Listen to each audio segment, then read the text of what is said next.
Ah, mais c'est pénible! Toutes ces bannières et bandeaux cookies qui s'affichent sur les pages internet. On ne peut plus naviguer tranquillement. Moi je pense...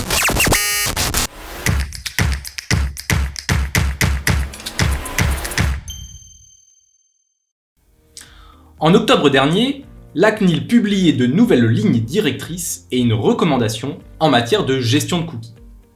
Les éditeurs de sites web avaient jusqu'au 31 mars de cette année pour se mettre en conformité avec ces nouvelles exigences.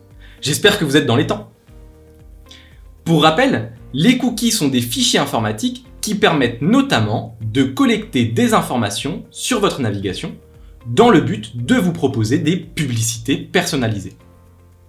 Jusqu'ici, chaque site pouvait définir sa propre politique relative aux cookies sans que les internautes n'aient de visibilité ou de maîtrise sur leurs données.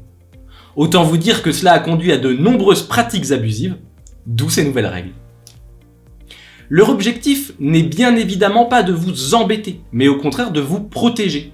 Elles vous permettent d'accepter, de refuser ou de personnaliser tous les cookies déposés sur votre ordinateur. C'est donc une belle avancée pour la protection de vos données personnelles. Concrètement, les sites internet doivent désormais solliciter au préalable votre consentement.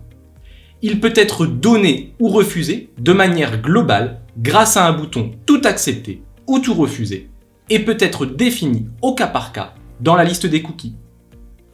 Par ailleurs, l'internaute doit également pouvoir comprendre la portée de ses choix grâce à une information claire et complète sur l'utilisation des cookies.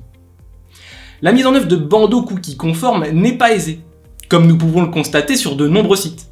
Alors, renseignez-vous et n'hésitez pas à vous faire conseiller. Ce sujet vous intéresse ? Retrouvez une explication détaillée de ce sujet dans notre newsletter Conseil DPO. Ce mois-ci seront également abordées les priorités de contrôle pour 2021 de la CNIL. Cette année encore, la sécurité des données est au cœur des préoccupations.